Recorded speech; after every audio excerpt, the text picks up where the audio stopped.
And okay, here we go.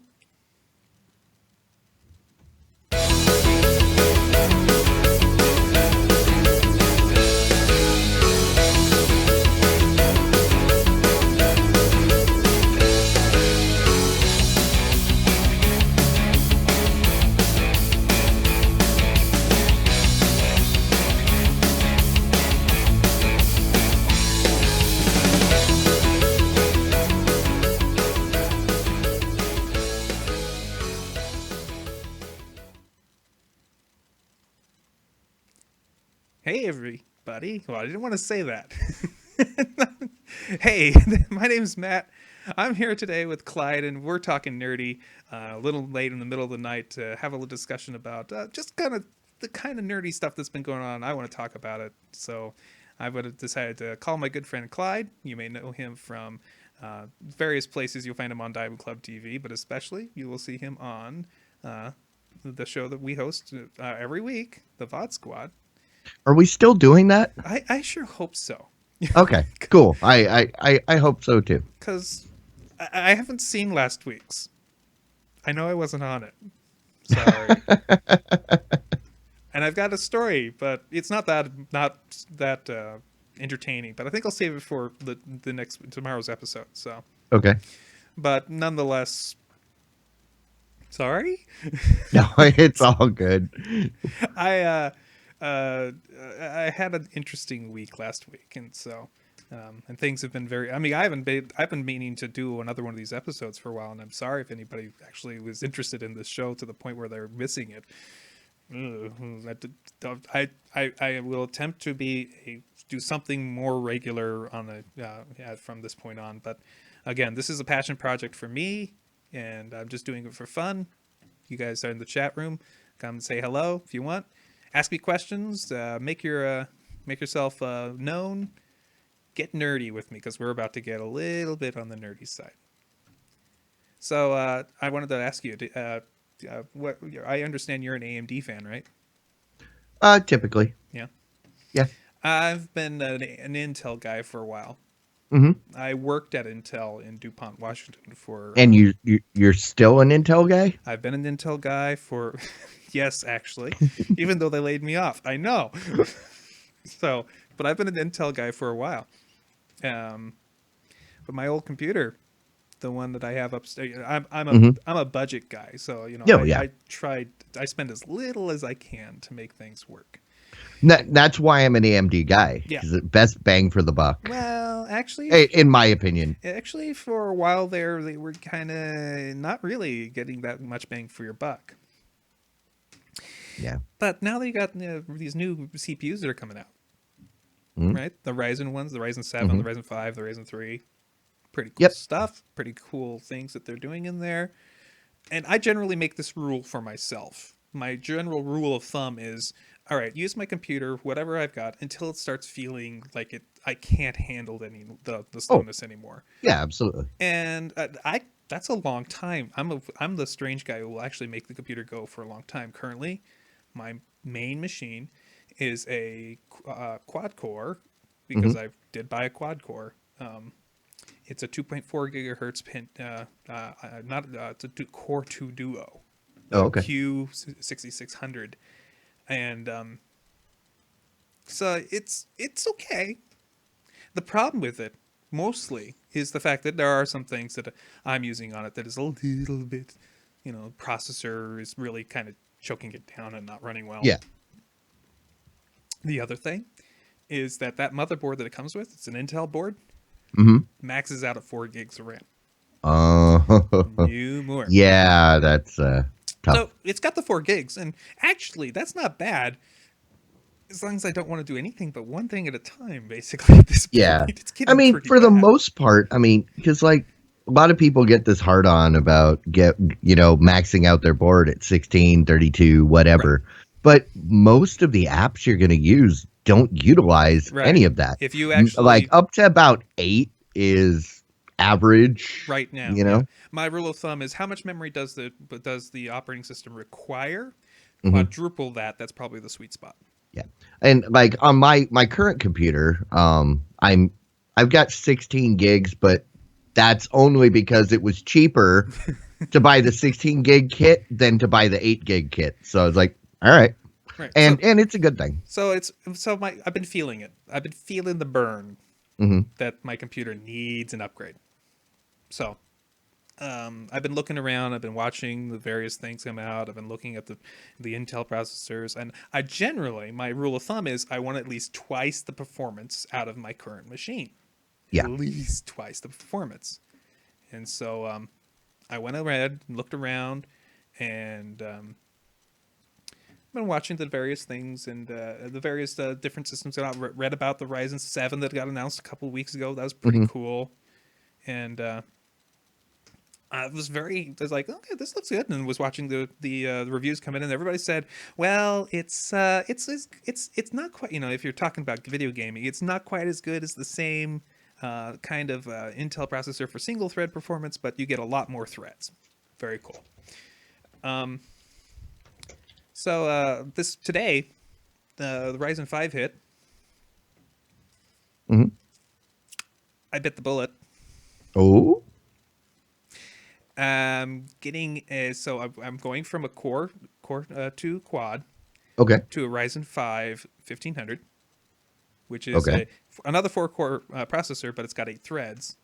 Yeah. Which uh, after I bought it, I actually kind of went, I should have got the 1600X for the 2 more cores, but whatever. What was Too the late. price difference, though? $40.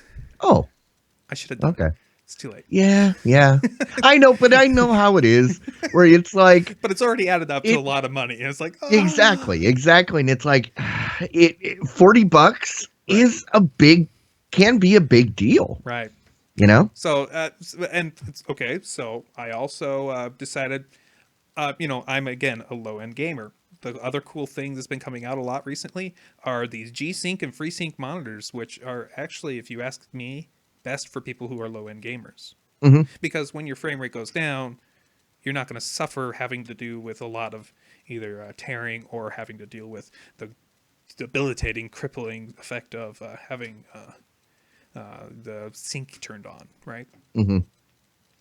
So I'm usually an NVIDIA guy. My last NVIDIA card was 70 GTX 760. Okay. So that one, so I went with, so I got an AMD RX 480 to go with it. Ooh. So that's a pretty nice card. Mhm. Newegg had a $50 1,000-watt power supply. It's a Rosewill, but 50 Meh. bucks. Yeah, power's power, I know, and and I don't expect to pull 1,000 watts from this thing. Trust me. no. It's kind of like I'm giving myself lots of headroom there. That's all. Yeah. Went ahead and got the board. I got was with a gigabyte. I don't want a flashy motherboard, and that was kind of hard to find. Oh, did you get? Oh, what is it? I, I don't remember the name of that. It's gigabyte board that I got. Mhm. And I absolutely love it. I didn't want the crazy gaming board, but it had amazing audio, and it's got DAC that you can replace, so that you can like customize the sound. Very cool. So like, and it it was best decision I'd made. As a sound guy, I could bet you really appreciate that. I do. Me, I use USB headphones, Yeah. so I don't care. Just no. Um, Went ahead but since I saved money on the 40, basically, I actually pull down numbers, performance numbers, and prices of various cards, and I added them all up, did a spreadsheet, and said, okay, this Hmm. one is your best bang for your buck. And actually, the best bang for your buck right now is the 1060, the NVIDIA 1060, but 3 gigabit card. Because you get the 3 gigabyte, you're saving a significant amount of money and almost no performance change. I mean, really, Yeah. there's almost no performance change, at least right now. Okay. But I went ahead and went for the 480 because Did I you could get the 8 gig card? nope, Nope. went for the 4 gig card. It Oh, was okay. cheap. Yeah. It was $160 or something like that. It was like really good deal. Again, another reason why I did it. And I could get a FreeSync monitor. So I got myself a big 27-inch ViewSonic FreeSync monitor. This Ooh. is going to be a nice system You're for moving up me. in the world. The other nice thing about this, just so you know, and you're going to really appreciate this, that means my old machine is going to come back downstairs and be my new streaming box. Which means, like before the show, I'm trying to think if that's a good thing or not. this laptop, which cost me $35, took an Yeah. hour to update. That one will not. I see what you're saying. Oh, okay. It'll run faster. I'll actually Yeah. have a monitor. Instead of the laptop. Yeah. Right. It's going to be my new streaming box. Although I'm going to try to run Linux on it. We'll see how well that works. Although I can't do Skype on that, can I? Crap. Yeah, you can. Well, we'll see. It's just We'll sometimes the group chat stuff doesn't work quite right when We'll people see. are on Linux. We'll see. Yeah. Here, let me log in my new egg account and see what motherboard I got on there. I don't think. I will go to Micro Center and see what I got. See, and while you're looking that up, Did you upgrade too? well, I did last year because I decided I wanted to do a show and I was getting serious because the computer that I was running up until that point, I built it in 2010. Right. Athlon X2 processor, dual core, with a HD 6850 graphics card, which at that point, even 6 years ago, they were still at least a year or two old, right? Right. And that thing was running fine up until right now. It's down in my studio. It's now my recording PC, Right. but it just wasn't up to the task to do all of the things I do when we're running the Vod Squad. Right. So I upgraded, and I got the 8-core processor, and Micro Center had a deal. When you buy an AMD processor, you got a motherboard basically for free of equal value. So I paid $140 for the processor, and I got a $140 motherboard for free. Very cool. So then I bought those two things, and then I spent like maybe $25 on 16 gigs of RAM, and for less than, right around $200, I had a brand new computer. I'm still running that 6850 graphics card, but I really need to upgrade that. Jumpman in the chat says most up to date hardware of my PC is a GeForce 9400 GT. All right. I just happen to have here my old 9600 GT, but this one was made by Asus, and you notice that's missing something. There's no fan. This went during a very short period of my life where I said, you know what? I want to try to make a fanless PC, or at least as quiet as I can. It was a bad idea. Let me put it that way. Yeah, if it's something that's going to be not very taxing on the video, it's great. Well, I was playing for a long time. This was World of Warcraft for me in the late 2000s. Yeah. So, and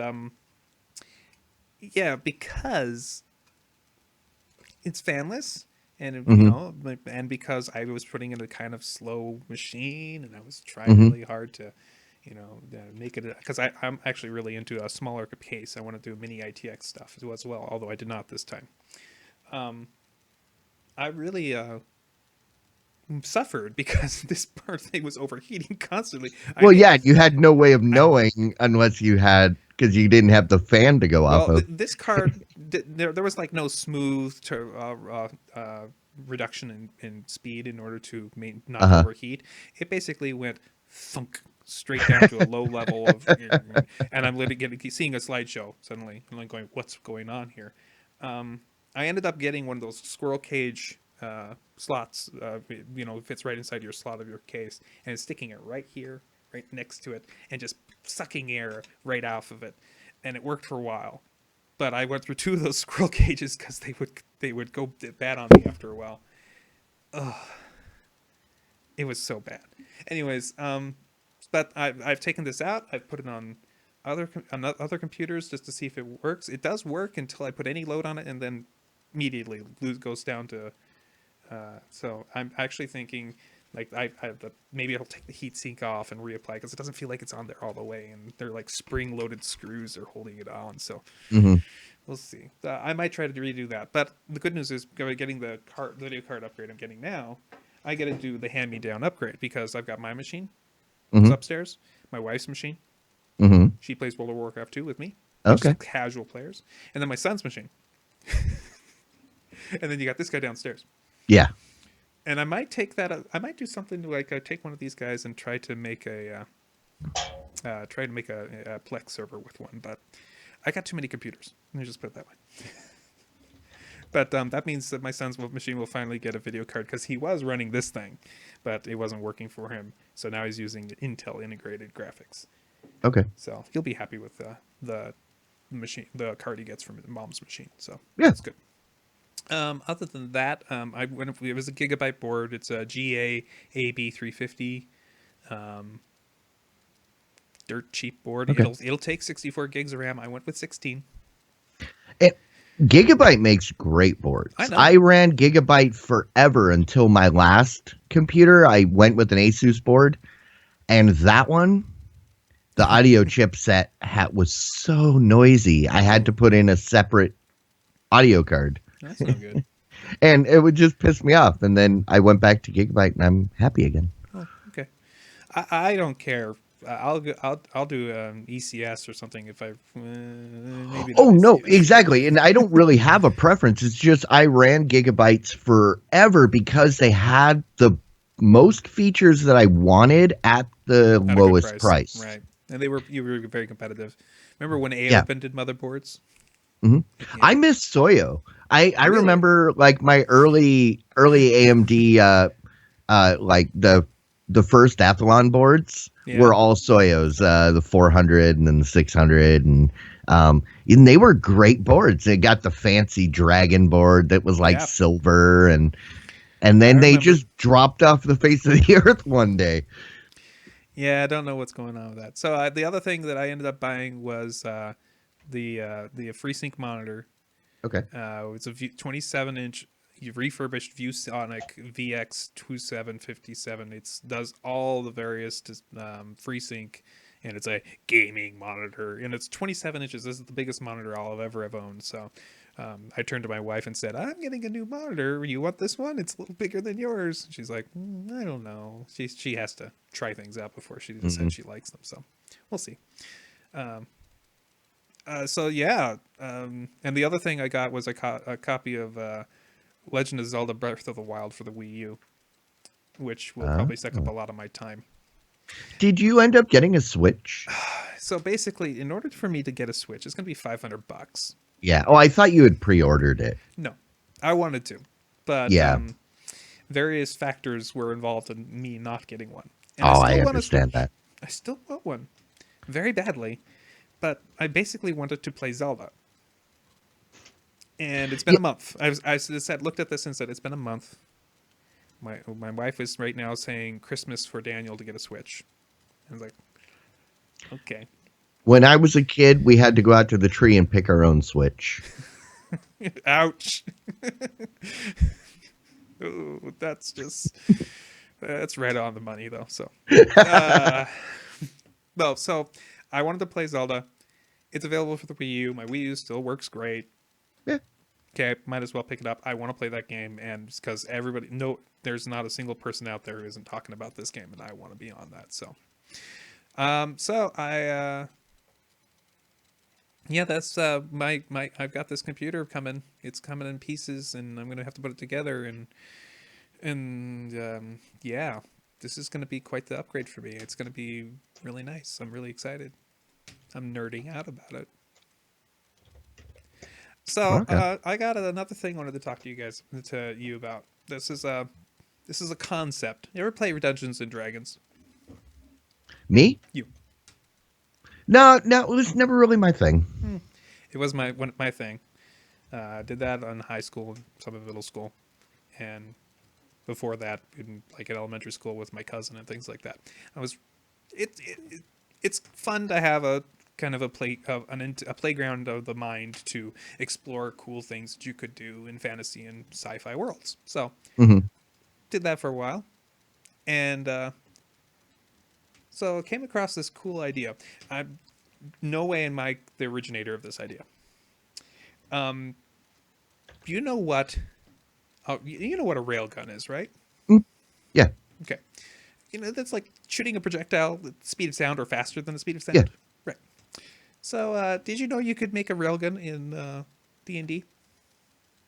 Well, you can make anything in D&D, can't you? Well, no, but you can actually mathematically make it so you can be throwing an object faster than the speed of sound.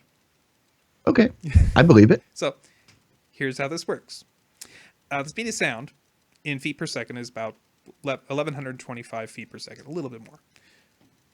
A round in a game, so a round is a combat round, so that's how it is. So any combat round, what happens is everybody declares their actions, and there's initiative to say what happens, what actions happen first. But everybody's basically doing these things within 6 seconds of a round, so in 6 seconds Hmm. of real life time. Um, each square in a because if you play on a mat, usually they have squares. Each Okay, square is 5 feet. okay, So in 6 seconds to go that speed of sound, you have to go 6,751, 52 feet for every 6 seconds. It's just a okay. simple. And then if you'd have to basically, which means you have to move since it's 5 feet for each square, you'd have to have the object move 1,350 plus squares within that one round. Okay. And if you could do that, it's moved faster than as fast of or faster than the speed of sound. So there's this cool option in the game because there's initiative, which is Uh-huh. all right. I declare my action. I declare my action. I do all we all do these things. And one of the things you can do is you can ready an action. Okay. Ready in action says the idea is I cock my bow ready for the guy to come through the door and shoot as soon as he comes through the door. That's Hmm. the idea. You can ready an action says, and you say, when I get this item in my hand it to the guy next to me. Okay, Okay. you get 1,350 peasants. You line them all up. You tell them all to ready action. The guy in the front says, when I get the object in my hand, maybe it's a rock, I'm going to throw it at my enemy.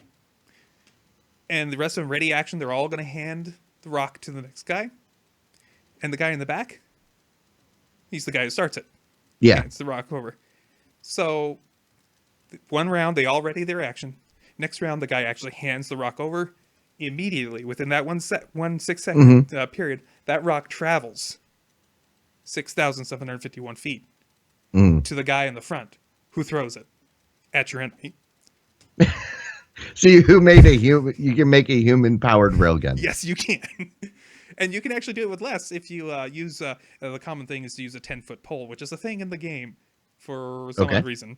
And so you can you can make them your peasants a square separating each one, so about half.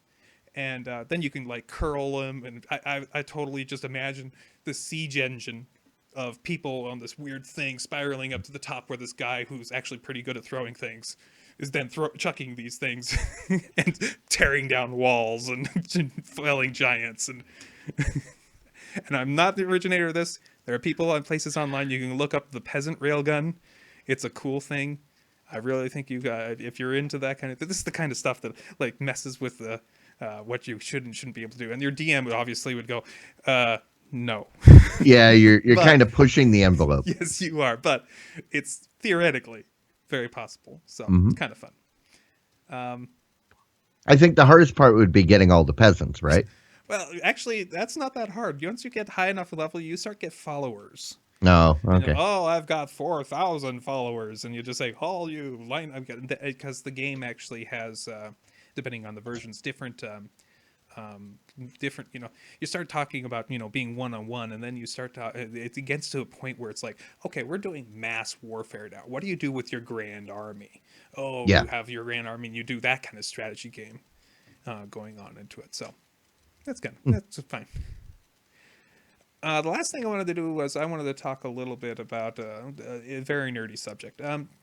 Windows guy, right? Yeah. Right. Um, Macintosh is pretty cool too. Meh. Meh. Meh. Okay. Like Linux? No. What I've had to do with Eh, Linux, and I ripping my hair out, and it just, I never, my brain doesn't work that way. yeah, that's because Linux sucks. And I'm not the guy who should. Don't let Jimmy hear you say No, that. no. You see, there's a guy, Brian Landuke. Okay. He actually, for the longest time, yeah, Jopeman's brought up the peasant railgun in the chat. Yep. Excuse me, not Jopeman. Brian Landuke has, for years, made a conference at various Linux conferences, Okay. saying Linux sucks. And you can actually watch most of them. And I would skip watching any of them, just watch the last one because he said I'm not ever doing it again. Okay. But he basically goes through the history of why Linux sucks and all the problems they've had and the things they've worked on making. And if you know anything about Linux, it makes sense. If you don't know a lot about Linux, it sounds like it's talking about a lot of crap. Hmm. That is, a lot of jargon I don't understand, but it's still funny because he does a pretty good job about talking about it. Well, one of the things that sucks about Linux is the the interface. Windows has, two interfaces. It has the Metro interface or the Tile interface, or the whatever they want to call it nowadays, Yeah. and then the It's just, classic yeah. Windows shell, which is Hmm. modified over the years since Windows 95, and then before that you had the 3.1 interface. Yeah. It's a slow evolution up until we knew Metro interface, right? Yep. And then in the Mac, basically you have like the OS 9 and before versions of that interface, and then 10 was a leap different kind of interface. And but they just it's a growth kind of thing. There's lots of things that carried over and stayed Yeah. the same. You know what Linux has? Command line. No, no, actually, they have a Oh, they've got a GUI. They've got several GUIs you can choose from, right. depending on the distribution that you're They've got you're too running. many. It used to be nice back in the day when they had, major conflicts between the two most popular ones, KDE and GNOME or GNOME or whatever you want to say. But you also have all the people doing, Hmm. various knockoffs and forks of Cinnamon and Mate and Enlightenment, and people who hate mice, and so they start using things like rat poison, and it's just it's.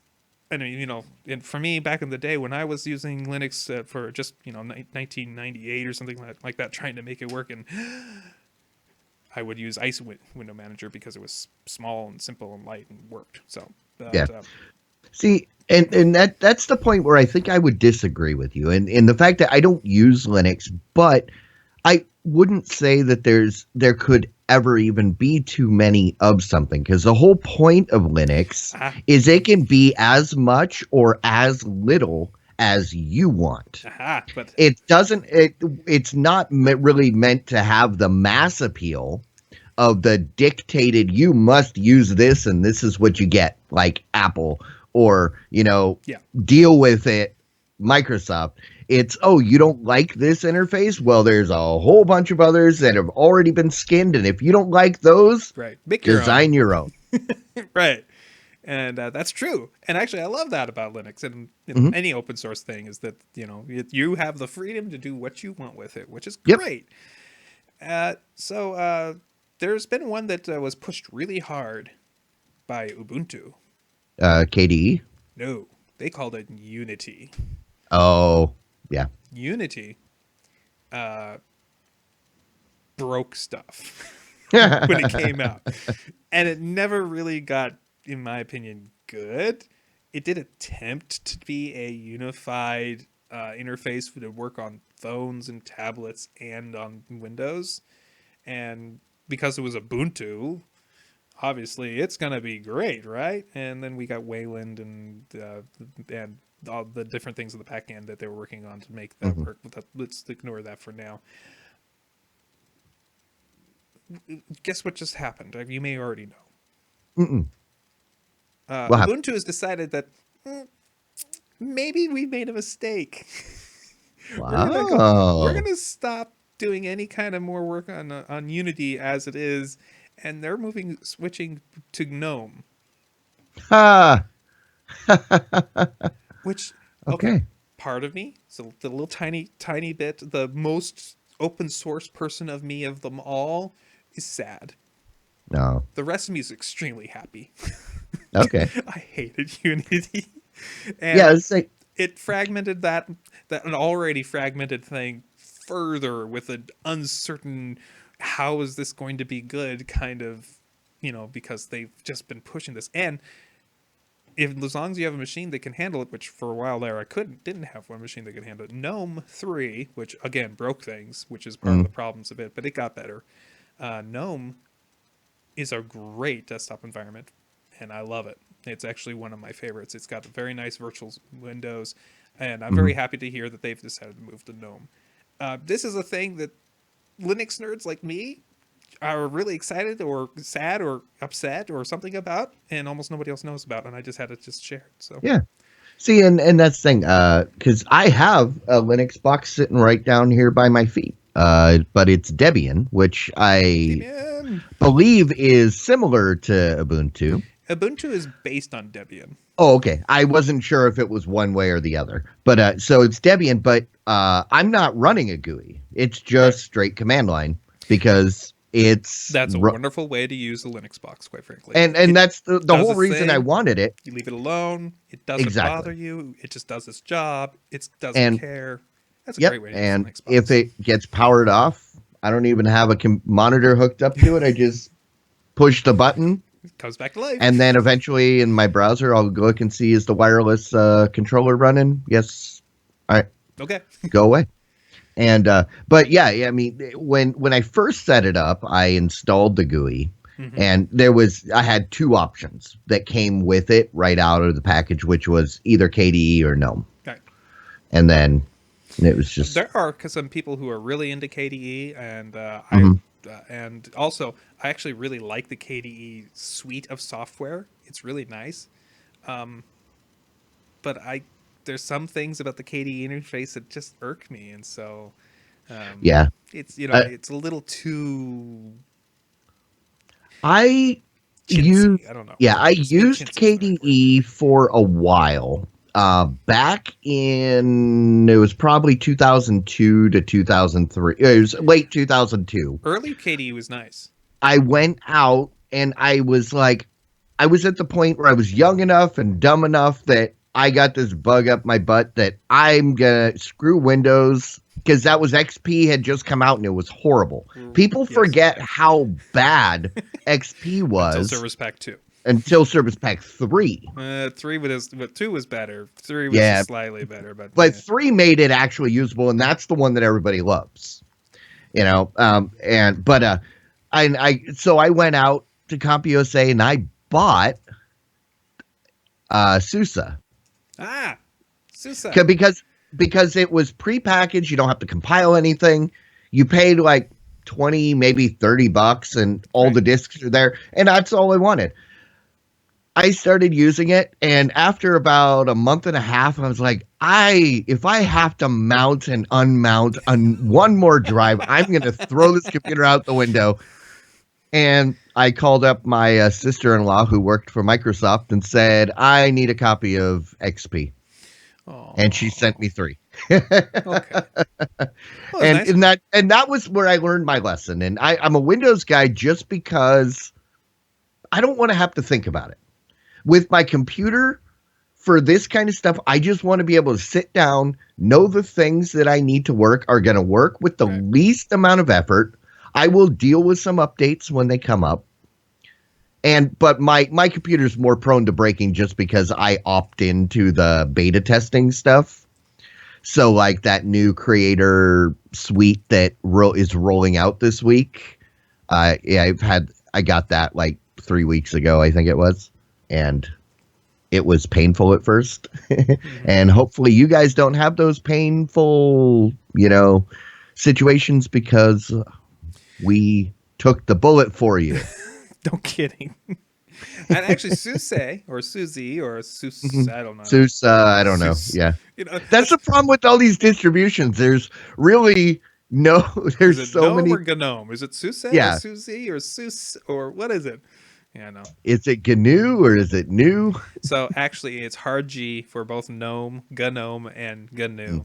They want the hard G because it stands for GNU, of course, and that's the recursive joke of various open source fame. Um, and by the way, Joke Man, I love auto updates, and I love Webmin is one of my favorite utilities, and I can't believe that it isn't installed on every single distribution out there. Just surprised that it's just not part of every single one. But that's me. Mm. Webmin makes managing your server so much easier. Your machine under your desk, your little Debian Mhm. guy, you should install Yeah. Webmin.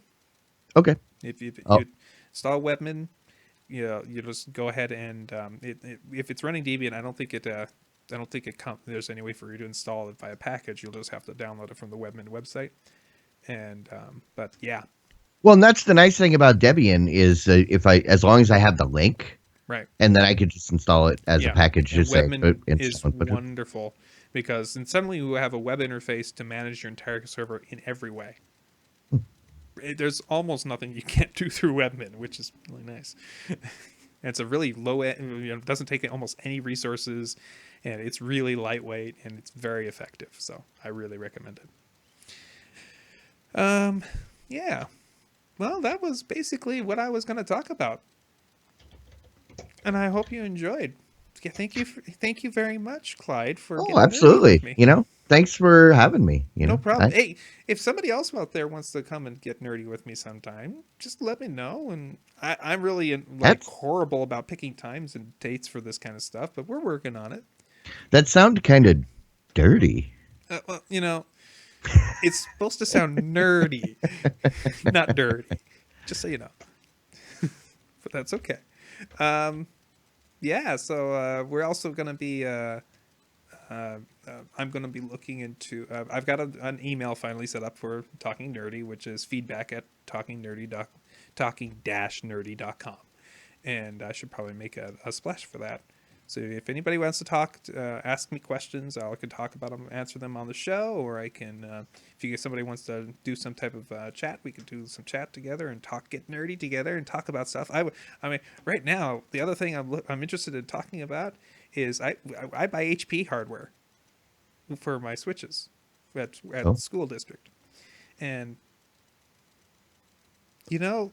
it's almost gotten to the point where it doesn't matter anymore what you buy. It's almost no. gotten to the point where why aren't you buying the cheapest stuff? I mean, And that's the, and I think why am I not buying Ubiquiti everything? I was going to say, and there's some new beta stuff happening right now for the Edge Max, Air Max, for those lines that bring it closer to the software defined networking like you have with Unify. And By the way, the Edge Max routers Mhm. running Debian, Oh yeah, my Android phone running is Linux. running I know something, it's the year and of that Linux, right? is why Jimmy is an Apple guy, because they're running Unix. Uh, Because he's not a Linux guy, he's a Unix guy. yeah, it's running BSD. It's okay. It's Yeah, the same thing. yeah. It's fine. It's BSD. Actually, run BSD. No problems at all. Very happy when Mm-mm. people run BSD. Actually, very happy when people are on Apple products, other than they're paying for a super expensive product. Well, and That's that's all. the thing. And I'll say I love Linux when it's running stuff. Right. I just don't like touching Linux. It's like Leave me hot alone. dogs. It's I so love disgusting. eating hot dogs, but I don't want to be involved in the process to make them. Okay, Right? I can understand that. I can Yeah. understand that. All right. Well, I'm going to go ahead and call it. We are done for the night, and I hope everybody had a good time. Thanks for coming, Clyde. Yeah. Talk to you later. See you tomorrow. Bye. Diamond Club hopes you have enjoyed this program.